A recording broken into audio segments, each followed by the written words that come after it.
this chair. It's nice. It's old.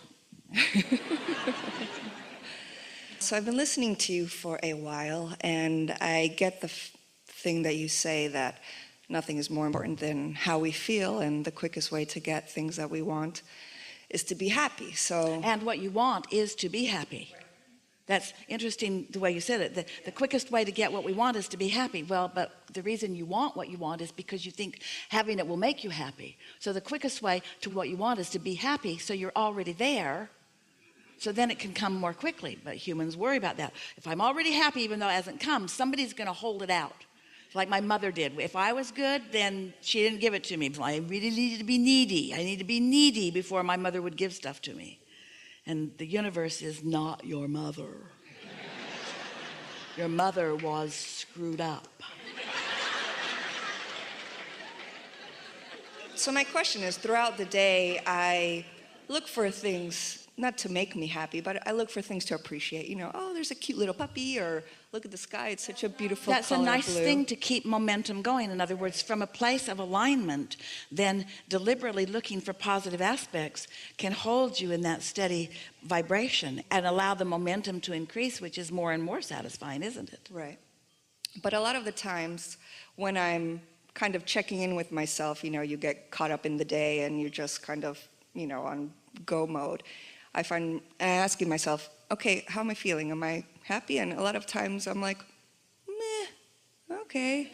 You know, I'm not unhappy, but I'm not like, you know, jump up and down, I just won an Oscar happy, you know.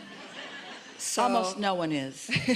I mean, I don't expect to be that on an everyday basis, but I feel like my happier should be happier, if that makes sense. This is the reason that on the emotional scale, let's say there's sadness and happiness, or let's say that there's love and hate, or let's say that there's depression and appreciation. And so happy is there. But when you use the word satisfied, you could be depressed or revengeful, and in your revenge there's satisfaction. If you will use satisfaction as what you're reaching for, then wherever you are, you can lean more in the direction of who you are, and therefore get more momentum going in that direction. Don't make work of being satisfied either. But it is nice to notice it when it's just happening. Just notice it and therefore perpetuate it. Since law of attraction is responding to however you're feeling, and you catch a glimpse that you're not feeling that great, then it's good to leave the topic if you can. And the more aware you are of how you feel, then the more you can turn from the unsatisfied to the satisfied. It just gets easier and easier. But if you aren't paying attention and you really get on a negative rant, then of course it's much more difficult. You need a lobotomy, or a good night's sleep, we recommend over the lobotomy, or meditation, which we recommend really over a good night's sleep. We would rather see you in appreciation than meditation, because in either case there's no resistance. But sometimes you just can't get to appreciation. And so just be soft about this. So your question is around feeling some dissatisfaction and wanting to turn it into satisfaction. Yeah, to just be happier, because sometimes when I'm checking in with myself about how I feel, oh, maybe I'm doing that thing you said that we're doing. But here's the thing, and we are so happy that you are helping us to talk about this here, because here's the thing. So here I am in this moment of time, and I'm having this manifestation, and in this example, I don't feel all that happy, but it is what it is, yes? So it's got to be enough, because it is what it is. And why is it what it is? Because of the momentum that created it. In other words, once something has manifested, you're really going to like this. The emotion that you might call dissatisfaction or not happy, that's a manifestation. Let's talk about this. So you're tuned in, you're in the receptive mode, and an idea comes to you. And you feel the enthusiasm of the idea. So you know you were in the receptive mode because the idea feels really good. Well, along with that idea is the emotion of happiness. And so you're in a manifested moment where the emotion is part of the manifestation. So what we're getting at here is that when you are feeling some dissatisfaction, it's manifested, and therefore it's already happened, and therefore the momentum is already underway, and therefore there's not all that much that you can do about it right here and now when it feels like that to you. But you take note of it and you acknowledge that you want to feel happy, and you deliberately launch some more rockets of desire into your vortex, and then you get a good night's sleep, and when you wake up in the morning you deliberately meditate, because you know that meditation takes the edge off. So now this next day, let's call it Sunday, you've meditated, and so now your chance of, and we use that word because we know how you use that word, your chance of happiness is greater now that you've meditated this Sunday morning than it was before you did. So you meditate for 15 or 20 minutes, and then you just go into your day and you feel whatever you feel. But when you're feeling it, it's really sort of kind of too late to do anything about it, because it's the result of energy that you've already flowed. Are you getting what we're talking about? You can't think your way out of it. You can't talk your way out of it. You can't say, universe, I want to take back all the momentum that I had about that because I didn't really mean it, and after all, I want to be happy. It's going to play out kind of the way the momentum is. But now you launch another rocket of wanting more clarity, of more happiness, and then on Monday you meditate and you go as far as you can go into the day and feel as good as you can feel, and then on Tuesday, and then on Wednesday, and then on Thursday, and then on Friday, and before you know it, this meditation has put you into more of a receiving mode, so that you are feeling more satisfaction about more things. It's preemptive. It's getting out ahead of it. When you're in an unhappy moment, usually the most that you can do is make a decision to do a better job of vibrationally preparing future moments. But when you're right in the middle of it, can't you see downward spirals? Aren't downward spirals evident? And the more you struggle and squirm within them, the faster they swirl and the more downward they go. And so it really is about not trying to think your way out of it in that moment. It's like, we've been offering an analogy. It's like what's happening now, the manifestation, is sort of like gum that you've chewed all the flavor out of. And the new juice is over here in the new thoughts and in the new things that you're receiving, you see. And so when you feel dissatisfaction, just let it be, and know that your vortex is queued up and that you're being called to more things, and let the satisfaction come from new things. Don't try to wring it out of the old things, because you usually don't. You usually just find more to be dissatisfied about. You want to talk about something specific? Well, I just kind of feel like sometimes that's my set point, a little bit like, if I don't look for things to be happy about, We'll go along with you. We'll let you call it your set point.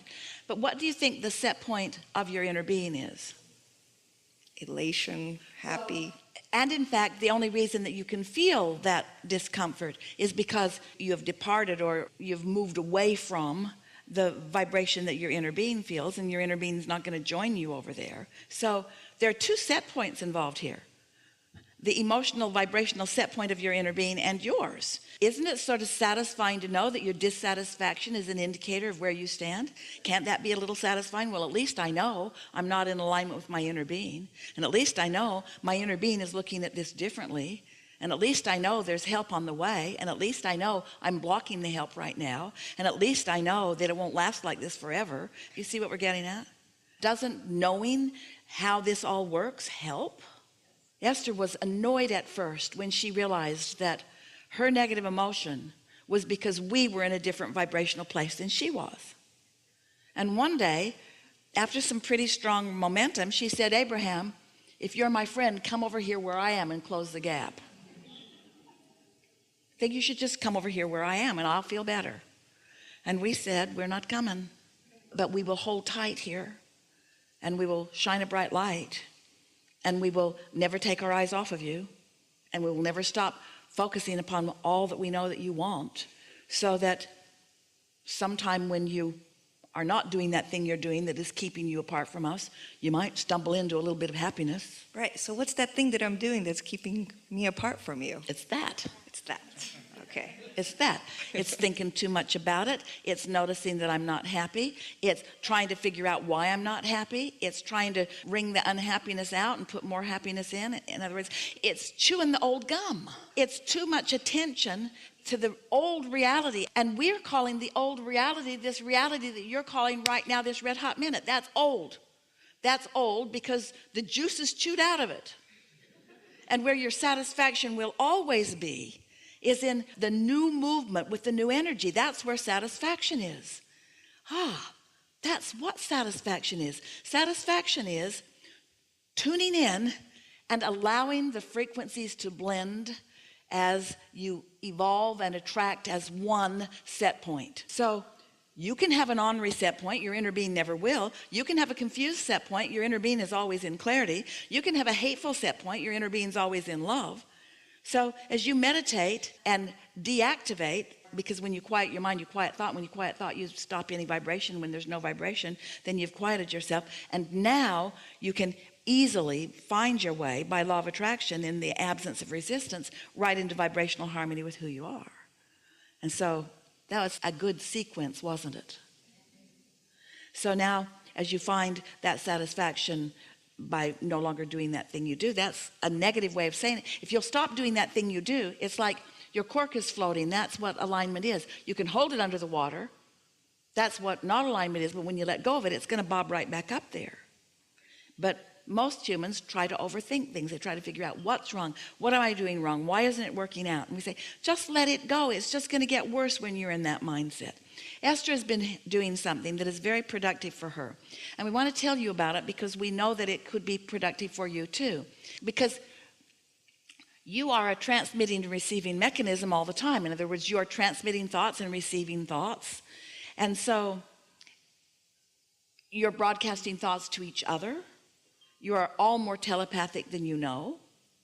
So an idea will come into Esther's mind sometimes. And she's been stopping and saying, asking of herself, what was I doing? How was I feeling before that thought came? Because she's wanting to ascertain whether she received that thought from alignment, and therefore it's coming from her vortex and from her inner being, and therefore it's a really good idea to help her move along on her unfolding of this trail. Or did I receive it from something I've been worried about?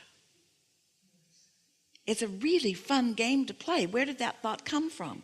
In other words, you say, the devil made me do it. You've been playing that game for a while. Did it come from alignment? Is it a thought of upliftment? Do I feel exhilarated as I think of it? Or is it a protective thought? Is it a warning thought? Is it a thought that I need to do something about? And so as more and more you're in the receiving mode, then more of the thoughts that you receive will feel like that. You have control over everything that comes to you, starting with your own reception of your own thoughts. Do you believe that you create your own reality? Have you wondered how it happens? Are you starting to get the sense of what your own point of attraction is and how you accomplish your own point of attraction? And so in the same way that you could go into a bookstore or a library, and there are all of these books on different subjects with different attitudes and moods within them, and just because you have the ability to read the language in which they are written doesn't mean that you want to read every one of them. Some of them are more suited to what you're looking for, to who you are. And so the same thing is true of everything in the world. There's a plethora out there, so many things, so many experiences, so much potential. And so who was I when I walked into the room is more important than what I found when I got there. That's a good way of saying it. How I'm feeling vibrationally walking in matters so much more than what was in there before I got there, because what's in there is a perceptual thing anyway. Did we get there for you? Yes. Thank you very much. Be playful about it. A little less heady and a little more emotionally. That's just incredible that I got. Thank you. Yeah.